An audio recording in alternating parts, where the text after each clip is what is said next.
Assalamualaikum warahmatullahi wabarakatuh.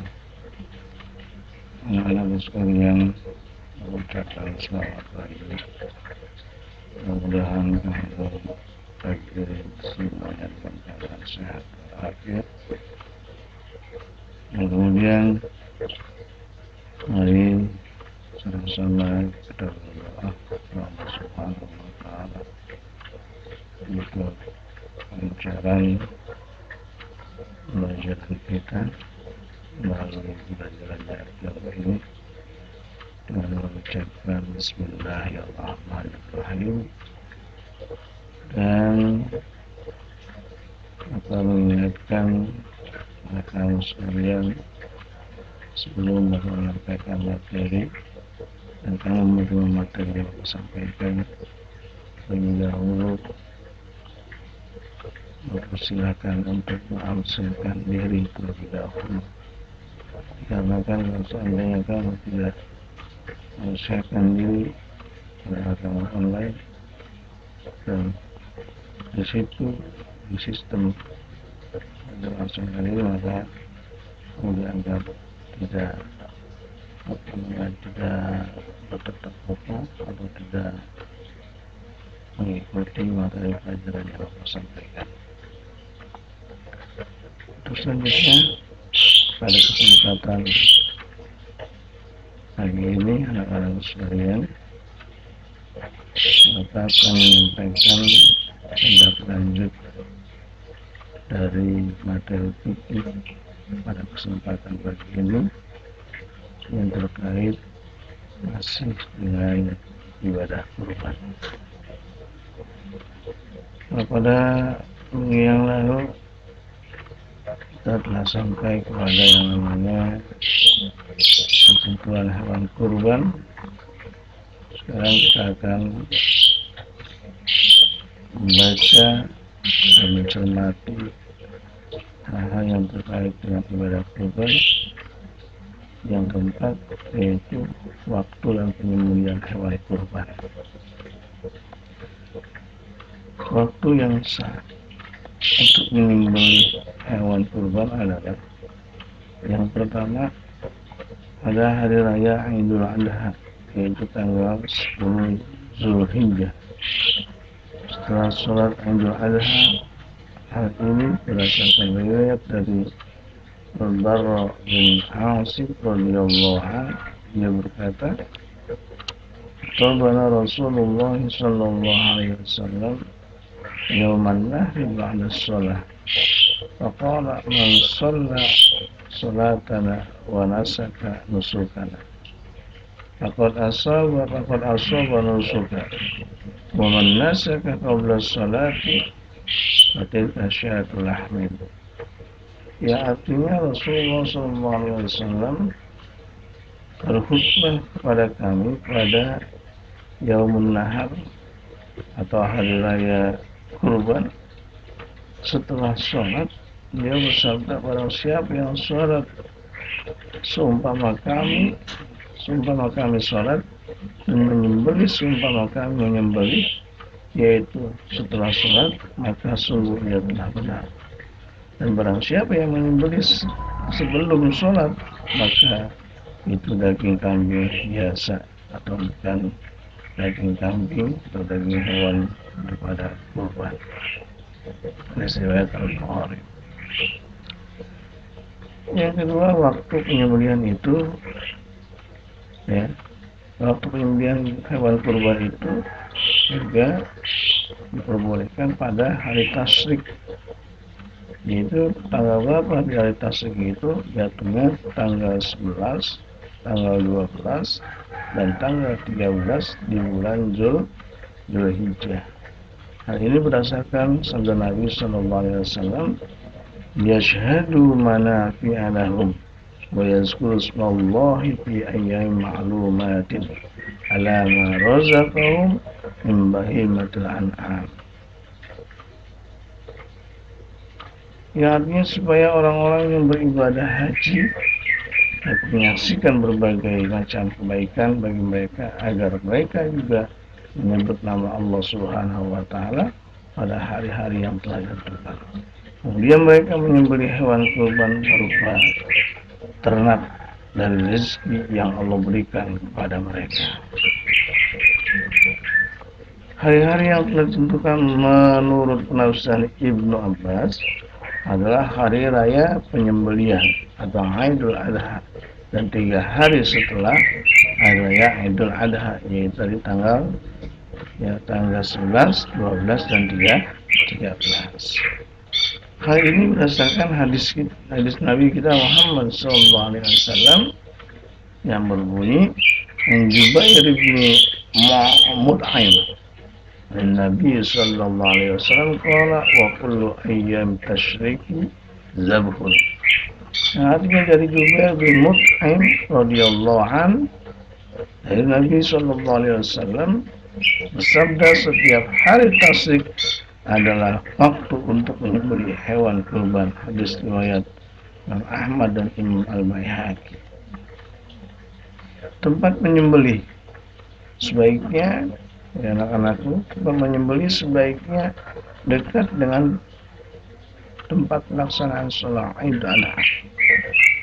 Hal ini sebagai sarana untuk syiar Islam.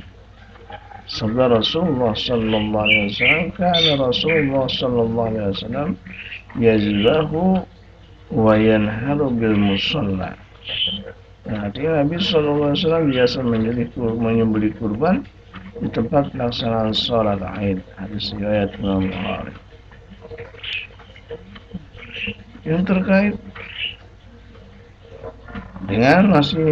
terkait dengan ibadah kurban, yang kelima adalah sunnah-sunnah dalam menyembelih kurban. Apa saja yang disunnahkan ketika kita menyembelih hewan kurban? Yang pertama, disunahkan hewan kurban disembelih sendiri. Disunahkan hewan kurban seseorang itu disembelih sendiri, sunnahnya. Jika mudhahi atau orang yang berkurban itu laki-laki dan mampu menyembelih. Kalau memang nggak mampu menyembelih, dan bukan laki-laki, jadi serahkan aja pada orang yang ahli. Sebagaimana dilakukan oleh Rasulullah SAW dalam hadisnya, An Anas radhiyallahu anhu qala dhaha Rasulullah sallallahu alaihi wasallam bi kabsaini amlahaini aqranaini wa zabahuma biyadi wa sama wa kabbara wa wada'a rijlahu ala sifahahuma. Yang artinya dari Anas radhiyallahu an, dia berkata Rasulullah SAW berkorban dengan 2 ekor kambing yang putih-putih dan bertanduk. Beliau menyembelih dengan tangannya sendiri dengan membaca basmalah dan takbir Bismillah wallahu akbar, serta meletakkan kakinya di dekat leher kambing tersebut. Hadis riwayat Imam Bukhari. Dan apabila pemilik kurban tidak bisa menyembelih sendiri, sebaiknya dia ikut datang menyaksikan penyembelihannya. Yang kedua, sunnah dalam penyembelihan yang disunnahkan adalah disyariatkan bagi orang yang berkurban, bila telah masuk bulan Dzulhijjah, untuk tidak mengambil rambut dan kukuknya hingga hewan kurbannya disembelih. Dalam riwayat dari Ummu Salamah radhiyallahu anha, dia berkata Rasulullah SAW bersabda, "Idza dakhala al-asru wa arada ahadukum ayyudahhiya fala ya'khudh min sya'rihi wala min azfarihi syai'an hatta yudahhiya."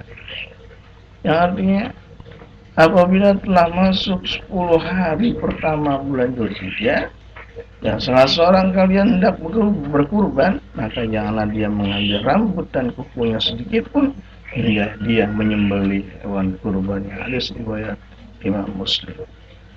Larangan Dalam hadis ini berdampak pada hukum makruh jika dilanggar. Yang ketiga syaratnya, yang ketiga sunnahnya adalah daging kurban sebaiknya dibagikan kepada fakir miskin. Dibagi kepada fakir miskin masih mentahan dengan ketentuan sebagai berikut: sepertiga untuk yang berkurban dan keluarganya, sepertiga untuk fakir miskin, dan sepertiga untuk hadiah kepada masyarakat sekitar atau disimpan agar sewaktu-waktu bisa dimanfaatkan. Tujuan pembagian ini untuk mengikat tali silaturahmi dan sebagian untuk dirinya sendiri yang berkurban. Allah Subhanahu wa taala berfirman, "Liyashhadu manafi'a lahum wa yazkuru ismallahi fi ayyamin ma'lumatin ala ma razaqakum min bahimatil an'am fakulu minha wa'at'imul ba'isa al-fakir."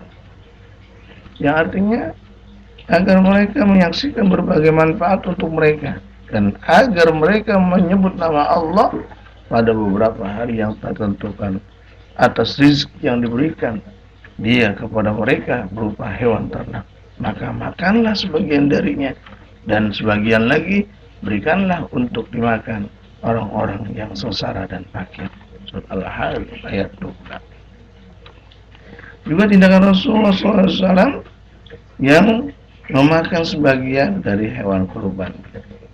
Sunnah yang keempat adalah penyembelihan hewan kurban atau pengurus kurban boleh saja menerima daging kurban, tetapi sebagai upah menyembelih atau upah mengurus. Dalam suatu hadis Rasulullah SAW, dalam suatu hadis riwayat Ali bin Abi Thalib yang berbunyi, An Ali bin Abi Thalib radhiyallahu anhu qala amarani Rasulullah sallallahu alaihi wasallam an aquma ala batnihi wa an atasaddaqa bilahmiha wa juludiha wa ajiratiha wa alla utiya jazzara minha qala nahnu nu'tihi min indina. Yang artinya dari Ali bin Abi Thalib radhiyallahu anhu, dia berkata Rasulullah SAW bersabda, memerintahkanku untuk mengurusi unta-unta kurban beliau. Aku mensedekahkan daging, kulit dan jilalnya atau kulit yang ditaruh pada punggung unta untuk melindungi dari dingin. Aku tidak memberi sesuatu pun dari hasil sembelihan kurban kepada tukang jagal. Dia bersabda, kami akan memberi upah kepada tukang jagal dari uang kami sendiri. Hadis riwayat Imam Muslim. Yang kelima, sunnahnya, ya, demikian pula dilarang, ya, sunahkan atau dilarang menjual daging kurban. Ya, menjual daging kurban. Sebagaimana sabda Nabi kita Muhammad SAW, wala tabi'ul luhumal hadiya wala adhahiya faqulu wa tasaddaqu wastamta'u bijuludiha wala tabi'uha rawahu Ahmad. Janganlah engkau jual daging dan haji dan kurban, makanlah dan sedekahkanlah serta ambillah manfaat dari kulitnya, janganlah engkau jual atau kulit itu. Hadis riwayat Imam Ahmad. Tata cara penyembelihan, ya, tata cara penyembelihan hewan kurban. Nah, anak sekalian, dalam tata cara penyembelihan hewan kurban ini, yang pertama, hewan yang akan dikorbankan dibaringkan ke sebelah rusuknya yang kiri dengan posisi mukanya menghadap ke arah kiblat, diiringi membaca doa Rabbana taqabbal minna innaka antas samiul alim. Artinya, ya Tuhan kami, terimalah kiranya kurban kami ini, sesungguhnya Engkau Maha mendengar lagi Maha mengetahui. Yang kedua, tata caranya adalah penyembelihan meletakkan kakinya yang sebelah di atas leher hewan agar hewan itu tidak menggerak-gerakkan kepalanya atau meronta-ronta. Yang ketiga, daripada tata cara penyembelihan, penyembelih melakukan penyembelihan sambil membaca Bismillah, Allahu Akbar. Artinya dengan nama Allah, Allah Maha Besar. Dapat boleh tambah baca sholat